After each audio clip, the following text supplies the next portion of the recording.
Bom dia a todos. Vamos descobrir, né? Será que reclamar resolve? Opa!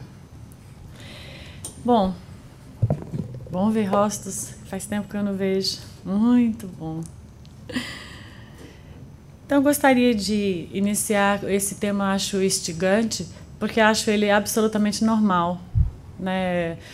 Todos nós, de alguma forma, vivenciamos esse tema. Então, o objetivo é a gente discutir um pouco, conversarmos um pouco sobre a visão do Evangelho, a visão do Espiritismo, ligado aos benefícios e malefícios que esse tema pode trazer para a gente. Então, Joana de Ângeles, no livro Episódios Diários, ela vai dizer: reclamar, você sempre encontra motivos para apresentar-se insatisfeito. Vocês acham que vocês encontram sempre motivos para apresentar insatisfação? Né? A gente sempre apresenta. E ela continua, né? Porque Joana é bárbara. Ela diz: para quem deseja encontrar, nunca faltam motivos de queixas e reclamações. Então, a gente tem um ditado bem antigo que a gente fala assim: quem procura, acha. Né? Alguém já falou esse ditado? Então, quando a gente deseja ter essa visão, a gente sempre vai encontrar realmente. E a gente pode se agregar a esse contexto de reclamar e a gente está todos os dias buscando, né? E a gente vai encontrar. Opa! Aonde a gente vai encontrar essas reclamações? Às vezes a gente vai ver que são coisas tão pequenas. A gente reclama do trânsito, a gente reclama da chuva, reclama do frio, mas reclama também porque é calor. Né? É interessante porque a gente mora na Flórida. Então, reclamar aqui do calor é uma coisa assim, você mora num lugar ensolarado, é óbvio que você vai ter calor. Mas aí a gente reclama, mesmo tendo ar-condicionado. Né? A mesma coisa para quem mora na neve. A pessoa que mora na neve reclama do frio. Sim, mas você mora num lugar que neva todos os anos. É óbvio, é implícito que você vai sentir esse resultante, que é o frio. Mas a gente continua, a gente reclama de bastante coisa, a gente é muito bom, né? A gente reclama do emprego, a gente reclama do parceiro, a gente reclama das finanças, né? Porque está faltando, eu queria ter mais, né? Eu ganho pouco, algo parecido. A gente reclama da aparência, essa é uma das coisas que a gente mais reclama. Porque a gente queria ter o cabelo mais comprido, mais curto, devia estar mais magro, a gente devia ter menos ruga, mais isso, né? E a gente vai nesse ponto. Aí o outro até fala assim, mas você está linda, né? Não tem nada de errado, a gente está ali falando para o outro, mas o outro, não, mas isso aqui, se não fosse esse último cílios, é terrível, né? E eu lembrei de uma figura que eu sinto muito, muitas pessoas dessa sala vão reconhecer e outras não é do tempo de vocês, mas é do meu tempo. Vocês lembram dele, ó? Lembram? Rádio, ó vida, ó céus, ó azar. Eu assisti esse desenho e acho que alguns... Bom, pela risada, muitos de vocês estão no mesmo barco que eu, da mesma geração. E ele era uma figura assim, muito interessante, porque, primeiro, ele era bonitinho pelo jeito dele se apresentar, mas ressoava na gente exatamente esse sentimento dessa reclamação constante. Né? E quem não tem um amigo hard? Alguns têm, né? Amigos que só fazem esse papel de reclamar. Né? E não adianta a gente falar que o sol é maravilhoso, que a chuva não sei o quê, porque a pessoa que curte vai reclamar. E aí a gente vai reclamando de uma forma geral da vida. Bom, nós podemos pensar que reclamar, porque muitas vezes quando a gente fala para o outro assim, poxa, mas por que você está reclamando tanto? Ou a gente fala para a gente mesmo, por que eu estou reclamando tanto? A gente cria um slogan. Não, eu não estou reclamando, eu só estou desabafando. E a gente muda o contexto como se fosse assim, não, isso não é... Como reclamar ficou uma coisa meio que não é muito acolhida, então a gente criou uma palavra que é mais acolhida, não é desabafo, eu preciso desabafar, né? Mas tem gente que desabafa umas 50 vezes por dia, é um desabafo constante, é um desabafo que não termina, né? E Joana vai dizer, porém, né, ela vai dizer, quando a gente faz muitos desabafos, ela vai dizer, instala-se esse vício, fixando-se no comportamento do ser humano. Então, ela vai trazer a gente um outro level, que agora, ó, a gente juntou desabafo com reclamar, não dá mais para desconectar. ela vai levar a gente a algo que pode nos adoecer. Então, reclamar pode se tornar um vício, né? E um vício do comportamento. E Emmanuel vai dizer, reclamar é ferir-se.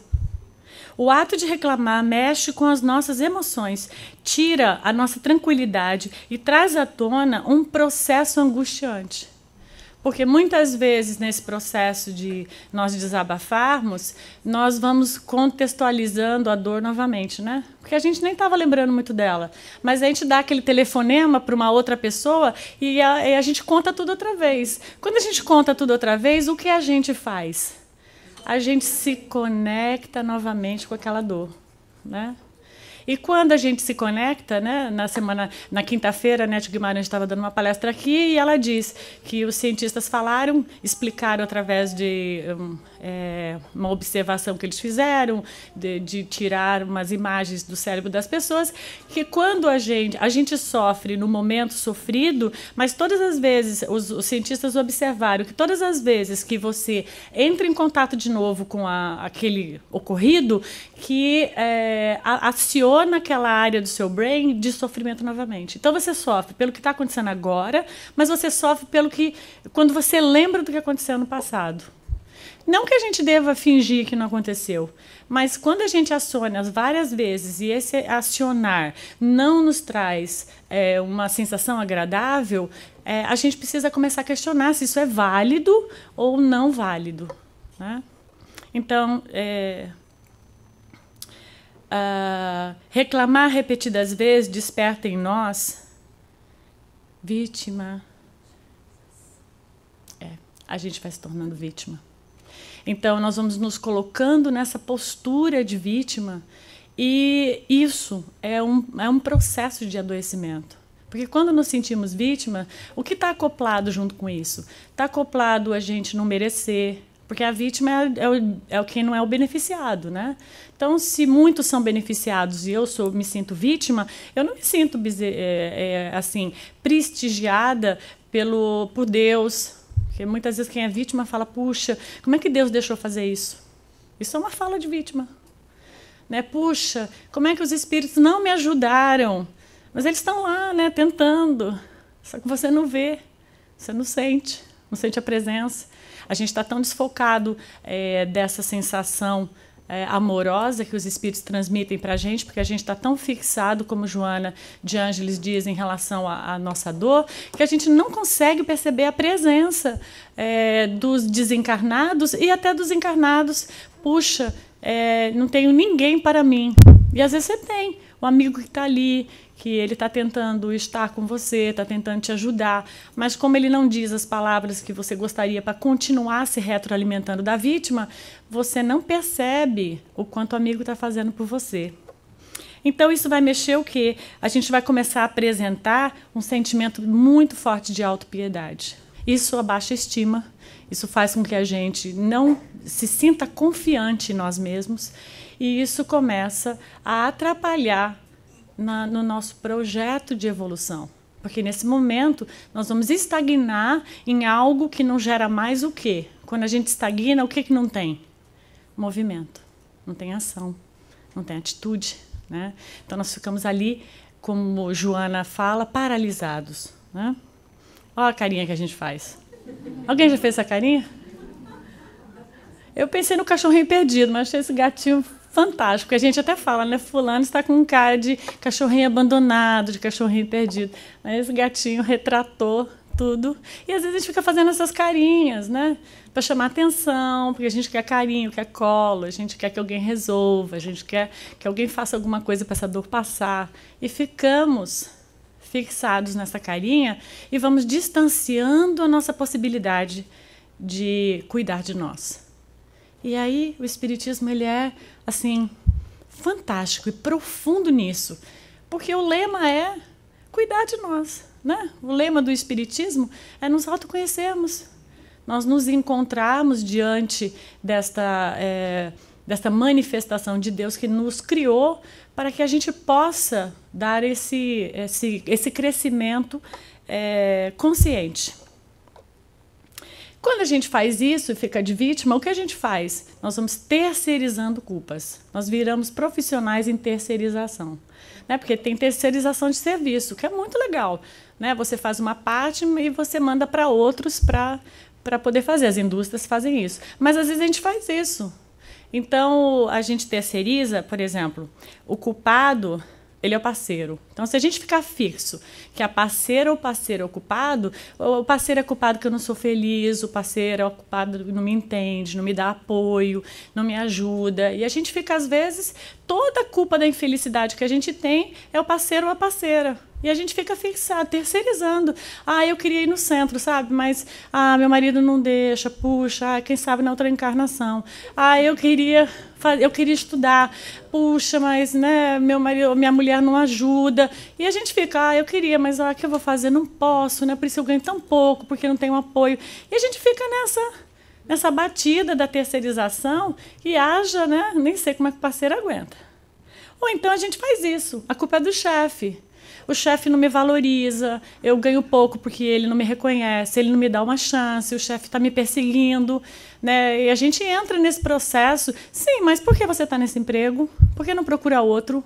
Né? Por que não toma uma atitude? Por que não vê? Por que é que o chefe não lhe valoriza? Por que você não se analisa para perceber qual é a parte de você que não está sendo feita? Né? Porque esse é o processo. O processo do espírito é esse autoconhecimento, é essa autogestão de você mesmo.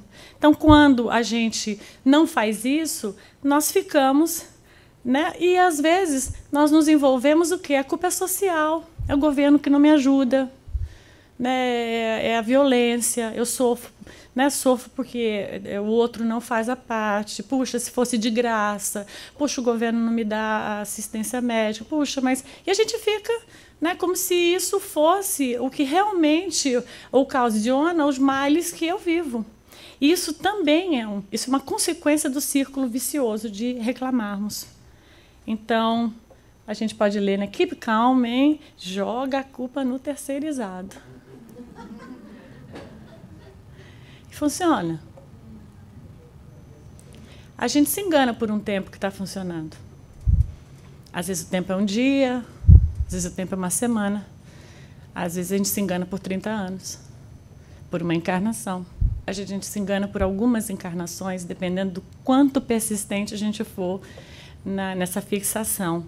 Então, acho que isso é algo que a gente poderia experimentar num outro formato se nós nos permitíssemos.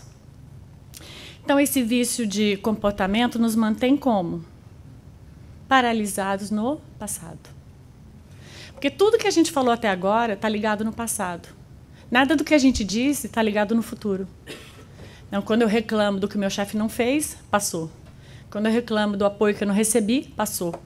Então, se tudo está ligado no passado, eu estou num processo de ruminação, talvez seja a palavra perfeita, né? E eu estou over and over me autoafirmando numa consequência que já se instalou, mas sem nenhuma visualização do que eu posso fazer para isso ser diferente. Então, aí é onde começa a ficar muito perigoso. Por quê? Porque com a gente se instalando apenas no passado, as doenças com certeza aparecerão como um alerta. Nós precisamos de algum alerta. Né? O Espiritismo vai dizer que os calls, os convites, eles vêm de várias formas para nos movimentar. E, às vezes, o convite não é agradável para os nossos olhos, mas ele é necessário. Né? Então, a gente poderia dizer que o processo cria como? Instala-se esse vício e a gente vai reclamar, ser vítima, terceirizar a culpa, paralisar no passado, e isso vai trazer como resultante o quê? Emmanuel vai dizer no livro dele, Segue-me. Instalamos o pessimismo com a formulação dessas queixas desnecessárias. Aí a gente vira aquela pessoa chata, que ninguém nem tem vontade muito de ficar perto. Porque quem gosta de conviver com o reclamão? Difícil, não é? Difícil, porque a pessoa não tem nada para dizer. Ontem até conheci uma pessoa e a pessoa disse, olha, quando a pessoa reclama muito, eu me afasto, porque é difícil. E é verdade, a gente não tem muito prazer nisso.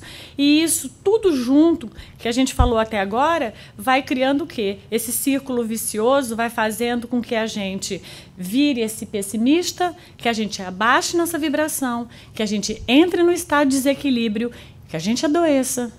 E a gente vai gerar o quê? O sofrimento.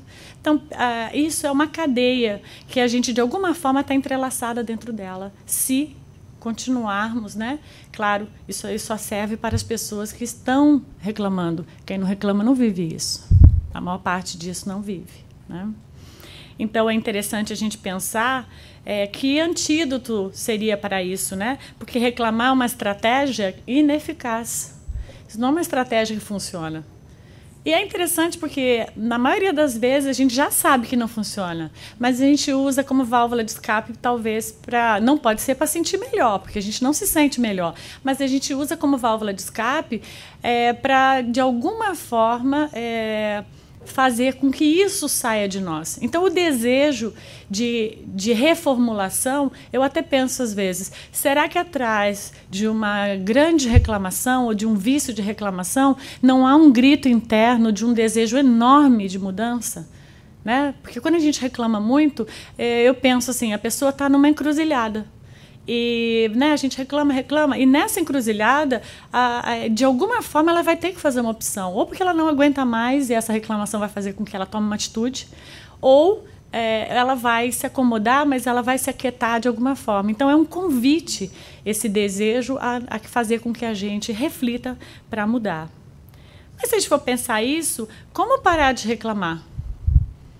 Será que é gostoso reclamar? Por isso que a gente faz? Você acha que não? Então, se não é gostoso, por que a gente faz? Porque é costume?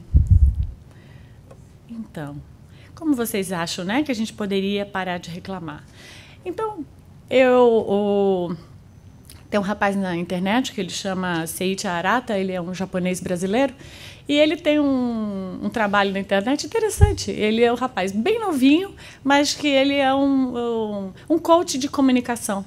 Então, eu estava vendo um trabalho dele e achei assim, super como é gostoso ver os jovens tão imersos nessa necessidade, explanando da necessidade da gente se comunicar melhor.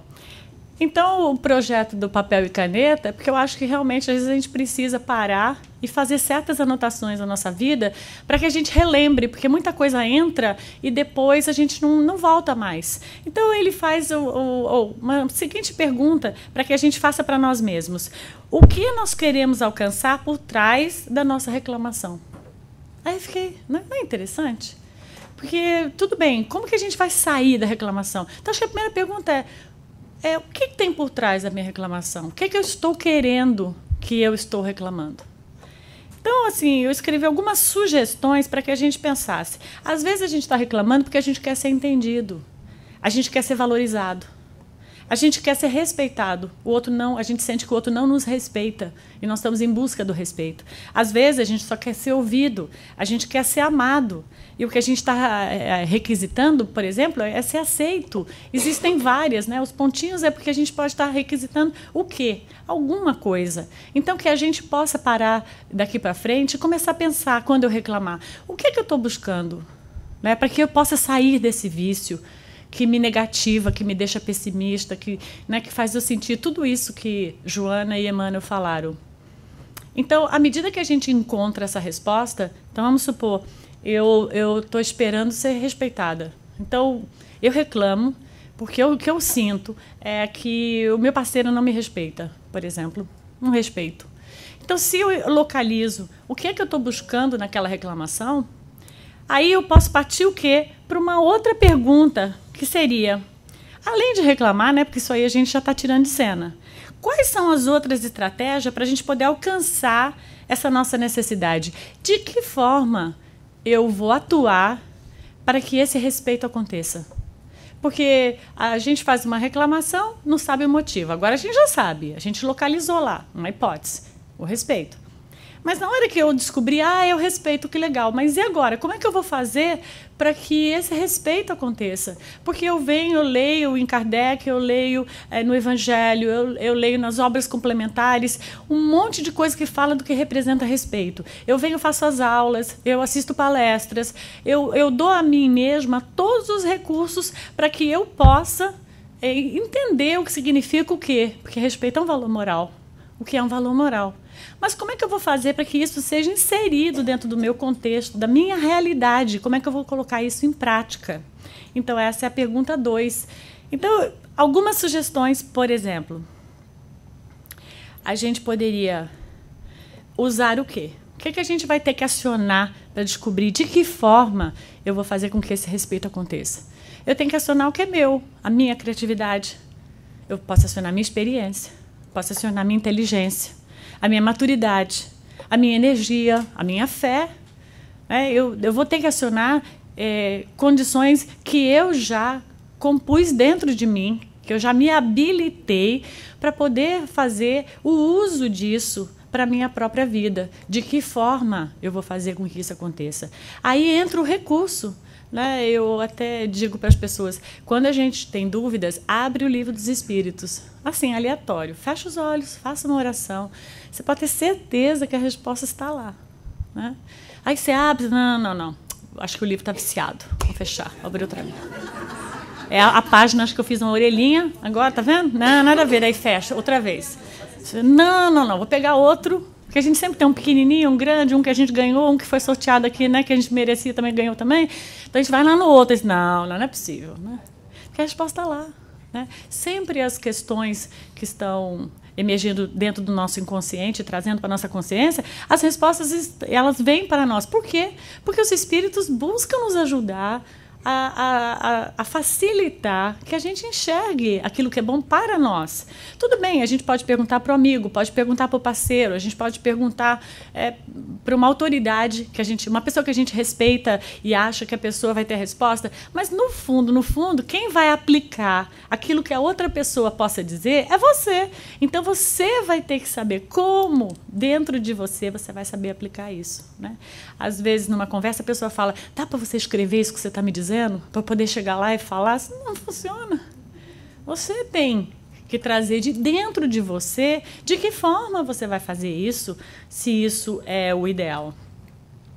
Então, vamos dizer, uma vez que a gente acionou a nossa criatividade, experiência, é um mix disso tudo, que são variantes, porque cada pessoa vai ter a sua, aí a gente vai começar a pensar nessa prática. Como é que essa prática vai acontecer? Então, após a gente escolher isso, vem mais uma pergunta. Qual o esforço que eu vou precisar fazer para implementar essa ação? E essa terceira, talvez é o lugar que a gente fica parado. Porque agora eu já sei o que é que eu estou buscando atrás da reclamação. Eu já sei o que é que eu preciso fazer, mas eu não sei se eu estou com vontade. Que vai me custar. Porque para procurar outro emprego desse que eu estou reclamando, eu talvez vou ter que tirar um certificado, eu talvez vou ter que estudar mais, eu vou ter que me esforçar, conhecer as pessoas tudo de novo. De repente o emprego é mais longe e eu vou ter que fazer um esforço maior. Eu vou ter que me familiarizar com tudo da companhia, por exemplo. Ou então porque eu vou mudar de ofício e esse novo ofício vai exigir que eu aprenda tudo de novo. E aí já começa, aí quando você fala tudo de novo, não. Deixa eu reformular. E às vezes nós paramos aqui. E eu até penso que, por isso que eu acho que nossa, você está aí, eu estou baixinha aqui embaixo. Por isso que eu penso, às vezes, que o Evangelho ele é tão eficaz, porque, na verdade, quando a gente pensa em Jesus, para mim, Jesus é movimento. Jesus é ação. Jesus não sentou e falou, olha, gente, eu acho que vocês deviam fazer isso. E começou a discorrer uma série. Não. A gente assiste no Evangelho um Jesus que atuou. Jesus curou, Jesus andou com aquela sandalinha naqueles chãos difícil, aquelas quilometragens longas. Jesus fez acontecer. Então, eu acho que, nesse momento, a gente, às vezes, fica paralisado por não realmente pensarmos do que temos que abrir mão para poder implementar aquilo que a gente acha que é importante. E porque a gente tem dificuldade de vencer. Então, esse momento aqui, eu acho que é o momento de abrir o Evangelho e o Livro dos Espíritos, nessa terceira questão. Porque as duas primeiras não são muito difíceis, assim a gente saber. E essas vezes é o lugar que a gente tem que tomar muito passe. Tomando passe, tomando passe. Hoje a gente estava dando aula de desobsessão e um rapaz, que eu não estou vendo ele aqui agora, ele disse, falamos da prece, e ele disse, olha, às vezes eu peço. Eu falei, a gente faz muito pedido na prece? Ele falou, eu às vezes peço, né? Mas eu agradeço também, ele começou a dizer. Eu falei, puxa, que legal. Mas, na verdade, o que a gente pede? Então, eu acho que essa é a hora eficaz. A gente usar a prece para pedir. Preciso de coragem, preciso me mover.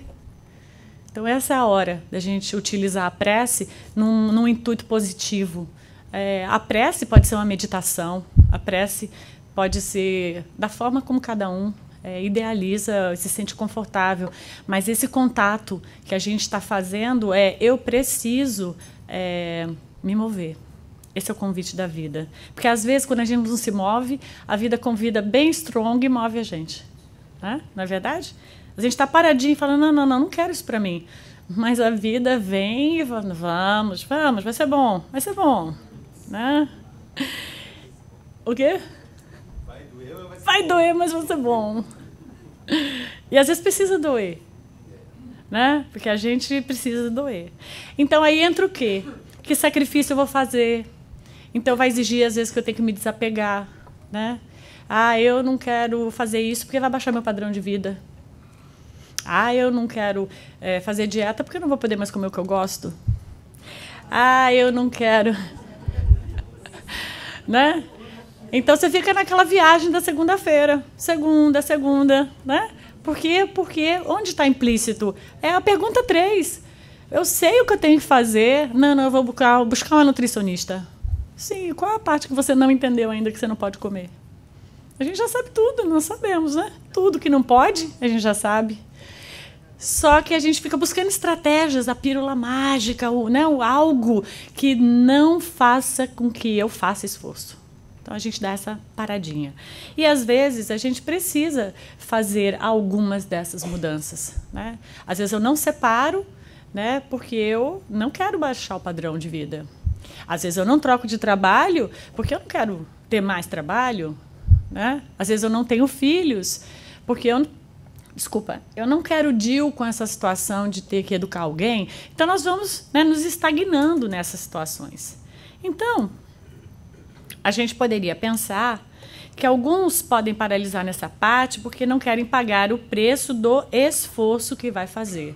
Então, ali tem algo interessante, que às vezes a gente usa uma frase assim, porque ela é tão popular, às vezes a gente pensa que a gente reencarnou e veio de férias. Mas não, então eu vim de férias, então o que eu quero? Ser feliz. Então, tudo que não é feliz, eu não quero. Então, a gente entra um pouco no processo desse eu não quero. Mas a gente não veio de férias. Onde está escrito isso? Né? Que planeta que a gente mora? Provas e expiações. Vai ser regeneração. Claro, plus, para melhor. Mas, no momento, a gente mora num planeta que a gente vai ser testado. Qual é o teste? O aprendizado. O teste é o como fazer melhor, o teste é aprendermos o que fazer, qual a forma correta. Então, isso significa que não vai ser uma viagem só de prazer. Né? Porque a pessoa fala, é uma viagem de negócio ou de prazer? Não funciona para nós assim. Né? É uma viagem de negócio, então você não vai se divertir, só vai ter reuniões. E não é essa a verdade. A gente não reencarna só para uma viagem de negócios. Mas também não é uma viagem só de ir para Disney. Não funciona, não é uma verdade. Então, a gente vai ter momentos que nós vamos ter muitos prazeres. Né? É maravilhoso você ter um filho, é um prazer fantástico, é um prazer que vai durar o resto da sua vida. Ou você tem um emprego que você ama, você faz o que você gosta. É um prazer diário, constante, você praticar aquilo que você escolheu e você fazer com amor. É uma maravilha. Você fica seguro de trabalhar com pessoas que se fazem com prazer. Mas tem momentos que vai doer. Tem momentos que você vai passar por coisas que você vai ter dúvidas, que você vai estar confuso, que você não sabe qual é a resposta, por exemplo. E esses são os momentos do teste, é a superação. Eu penso que Deus não espera de nós assim, vamos ver quanto ela aguenta. Então vamos mandando problema, vamos ver quando ela cai. Isso encaixa para um Deus misericordioso? Não. A nossa reencarnação, ela é feita com o auxílio dos espíritos, é um planejamento plausível, gente. Nós reencarnamos com uma série de situações que vamos ser desafiados, mas situações plausíveis. Não são situações que, de jeito nenhum ela vai accomplish. Não, são situações que a gente pode. Ah, mas são difíceis, mas ninguém falou que era fácil. Ah, mas é muito desafiante. Sim, mas também ninguém falou o tamanho. Mas a questão é, você tem estrutura e você tem possibilidade de resolver isso? Sim, nós temos. Só que vai demandar o quê? Esforço. Então, o esforço, gente, é um dos desafios de estarmos encarnados. Nós conseguimos avançar além da paralisia e entrarmos no esforço. Por que além da paralisia? Por exemplo, às vezes a gente vai numa reunião mediúnica, através de um diálogo com um ser desencarnado, a gente vai perceber essa paralisia muito evidente. O espírito está vindo para contar para a gente que lá na outra encarnação, né, que aconteceu há 2000 anos, houve um problema familiar e ele sofre, a pessoa abandonou ele. Sim, há 2000 anos. Então nós podemos ficar fixados numa dor 2000 anos. E aí? Né? Tá errado, tá certo? Não tem errado e certo. Mas tem 2000 anos de sofrimento. E nós podemos ficar lá paralisados em algo que não conseguimos mover por dificuldade de sairmos. Né? Então, eu diria que nós vamos precisar de quê? O que o Espiritismo vai trazer para a gente que a gente precisa quando vem o desafio? Enfrentar. Nós vamos precisar enfrentar, inclusive, as decisões que a vida nos convida a tomar. Porque algumas, elas são resultantes, né, daquilo que a gente escolheu. A gente escolheu ontem uma coisa, hoje a gente vai ter que viver o resultante dela. Porque acolhermos aquilo que a gente escolheu faz parte. Às vezes a gente não escolheu tão bem porque não tinha maturidade, porque ignorávamos, não tínhamos conhecimento. Se a gente for ver a trajetória da criança, a gente vai... Eu tenho para mim, isso é um paralelo muito interessante com o espírito. A trajetória da criança é o quê? Processo repetitivo. Então a gente vai ensinar muitas e muitas vezes como ela segura no garfo, como ela não deve colocar o dedo na tomada, até que a criança em algum momento ela entende, né? Ela entra num processo que ela não vai mais repetir aquilo. Mas até que isso aconteça, há um processo de repetição no erro, no aprendizado, até que isso possa se desenvolver. Mas a necessidade, a consequência de doer o dedinho dela, caso ela tenha colocado o dedo na tomada, vai acontecer. Porque se ela colocar o dedo lá outra vez, vai doer. E vai doer, até o dia que ela fala, opa, peraí, não dá mais. Então, nós também temos essa necessidade de enfrentar situações que às vezes são dolorosas, mas às vezes são decisões que nós já tomamos, que não pensamos antes, e que elas aparecem. E a gente tem dificuldade de quê? Aí, outra coisa que nós vamos precisar para poder sair disso, é de assumir a responsabilidade dessas decisões. Então, o que a gente faz? Olha, hoje eu não tenho formação porque meu pai não investiu em mim. Meu pai era pobre, não tinha muito dinheiro, então não pude fazer a faculdade. Sim, há quantos anos? 30. Sim, 30 anos, né? E aí depois, você pode fazer a faculdade hoje. E a gente está lá preso. A gente não quer assumir, né, algo, mas a gente está lá num conteúdo lá de trás. Então, a gente precisa assumir que, em alguns momentos, nós não tomamos certas decisões ou tomamos de decisões que mudaram o rumo da nossa história. E, às vezes, precisam de quê? De um acerto. Nós precisamos, né, reacertar essa rota, né, vai mudando no Google Map lá, e vamos mudar essa trajetória para um outro level.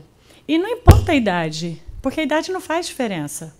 Se eu tiver que estudar com 20, com 30, com 40, talvez só mais dificuldade para o aprendizado em função da gente estar mais velho. Mas espera aí, a gente pode, porque é o espírito que está aprendendo. Né? Então, tudo que nós vamos fazendo que gera benefício para nós mesmos, não tem idade, a gente sempre pode aprender.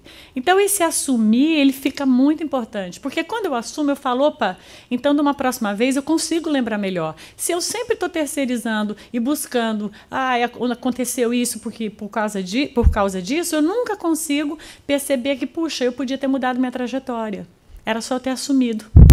Se eu tivesse assumido antes que a responsabilidade era minha, tudo já estaria diferente agora. Então, assumir é uma outra coisa que a gente vai precisar para poder se distanciar da reclamação. E um outro convite também que nós precisamos é aceitar. Aceitar as pessoas e as consequências como parte do aprendizado.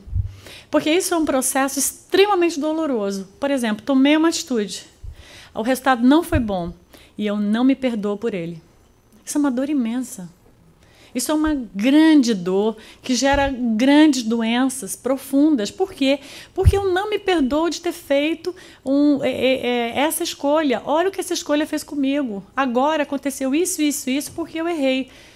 Sim, mas você consegue ver isso hoje porque você tem 10 anos a mais e agora você tem maturidade para enxergar o porquê que você escolheu isso naquela época. Mas naquela época você ignorava, você não tinha essas habilidades, esses instrumentos para... Eu não sei se vocês já viveram isso ou se eu tenho perda de memória, mas muitas coisas que eu fiz nos meus 20 e pouco, que já faz muito tempo, eu nem lembro por quê. Vocês lembram por quê de certas coisas? Porque foi mesmo que eu escolhi isso. Às vezes é uma coisa interessante, porque às vezes eu estou até contando para alguém, ou alguém conta alguma coisa e eu me remeto naquela história. Aí eu penso, por que foi mesmo que eu escolhi? Nem sei. Eu escolhi porque eu não tinha consciência exatamente da consequência que isso podia trazer em função da minha falta de maturidade, de experiência. Então, essas escolhas, elas não são desculpas que a gente vai inventando. Tipo assim, eu vou colocar a culpa em tudo...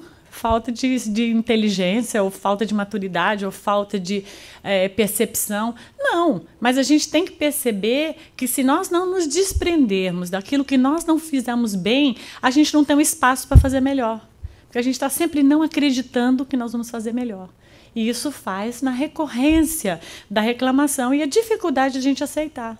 A mesma coisa a gente faz com o próximo, porque muitas vezes a gente se vê como um espelho e acha que o outro não encaixa naquilo que nós somos. Então a gente fica assim, não aceita uma opinião diferente, não aceita que o outro tem uma visão diferente e não quer nem analisar a visão do outro, que pode ter um sentido. Pode não ser a sua verdade, pode não ser a forma como você visualiza a vida, mas merece respeito. E isso é um segundo grande problema nas nossas relações. O primeiro é a gente não se aceitar, e o segundo é a gente não aceitar o outro. Porque gera uma dificuldade da gente amar e ser amado. Porque a gente fica muito crítico como consequência. A gente reclama muito do outro. Porque pensa bem, se eu aceitar o outro como ele é, reclamação tem lugar? Não, reclamação acabou.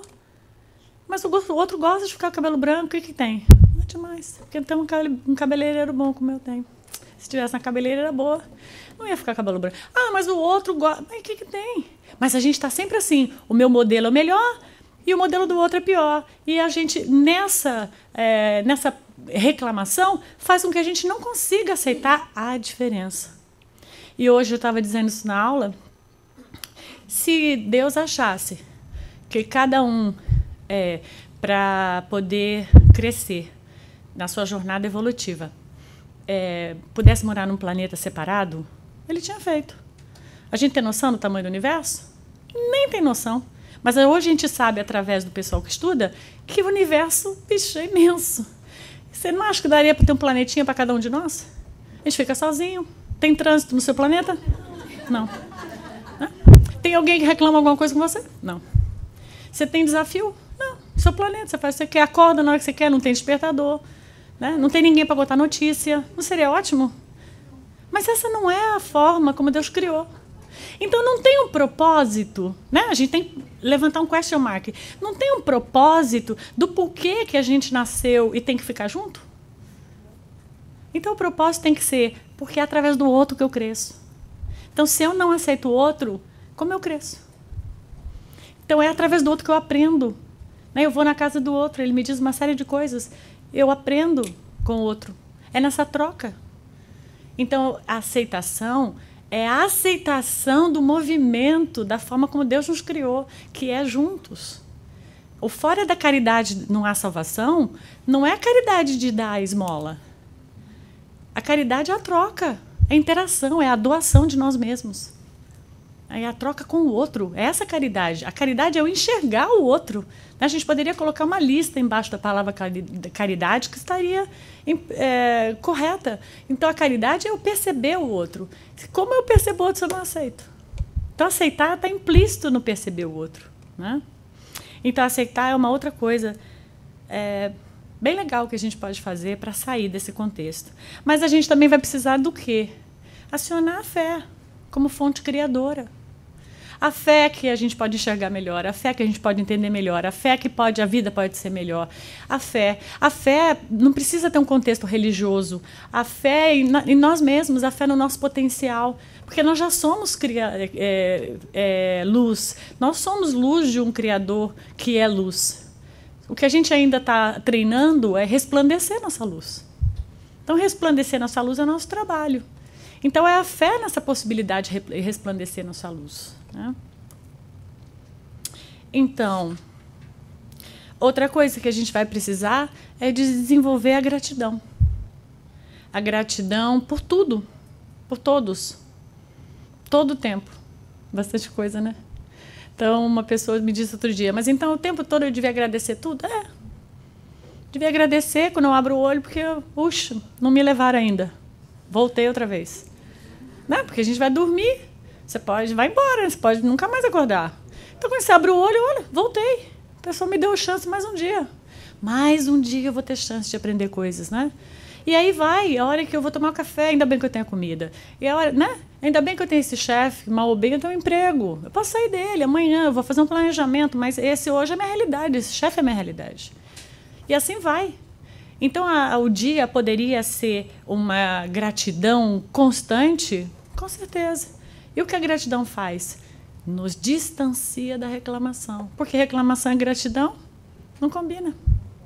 Não combina, não são amigas irmãs. Não são. Então, estarmos gratos, o ato de agradecermos, né? Eu acho que deveria ser um aprendizado que a gente deveria implementar. Na hora que eu começo a reclamar, não, peraí, vou agradecer. Esse seria o ato de substituição. Deixa eu agradecer. Né? Às vezes existe também uma forma que eu acho ela bem interessante. É Challenger, mas ela é bem interessante. O que Jesus faria se estivesse no meu lugar? Ela é ótima também. Você pode até falar, não sei, Judão. Você sabe o que Jesus faria. Você pode até falar assim, não, mas eu não sou Jesus. Bom, mas você sabe o que Jesus faria. Então, se a gente colocar essa sentença nesse processo de agradecer, a gente poderia pensar, o que Jesus faria se ele estivesse no meu lugar? Né? Então, o que eu tenho capacidade de implementar dentro dessa resposta que eu consegui? Então, eu vou tentar alguma coisa dentro dela. Então, pelo menos agradecer que a gente tem um evangelho, que teve um Jesus, que ele veio, que ele nos ensinou e que ele governa ainda o nosso planeta. Né? Ele é um guide para nós. Então, já tem um começo aí de agradecimento, de ter pelo menos um guide, alguém. Né? Bom, então o que a gente poderia concluir disso tudo? Né? Reclamar vale a pena? Resolve? Nos abastece? Não, né? Reclamar deveria ser o que a gente deveria diminuir. Então vamos reclamar menos, né? E vamos o quê? Emmanuel vai dizer, servir mais. Vamos servir mais. O que é servir? É o processo da caridade, né? E vamos o quê? Atuar sempre. Porque se não atuarmos, nós ficaremos o quê? Joana diz, paralisados, né? Então vamos o quê? Cultivando a gratidão. A gratidão da possibilidade que nós temos hoje, inclusive de estarmos aqui, sendo acolhidos por essa casa. Então, eu gostaria de passar um vídeo extremamente interessante, na minha concepção. Eu espero que vocês gostem bastante. Vamos lá?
Lindo, né? Como a gente está numa casa entre irmãos, antes de terminar, eu só gostaria de sugerir que a gente pudesse doar hoje o nosso sorriso, só para a pessoa que está do lado já é o suficiente. Muita paz para vocês, gente. Uma ótima semana.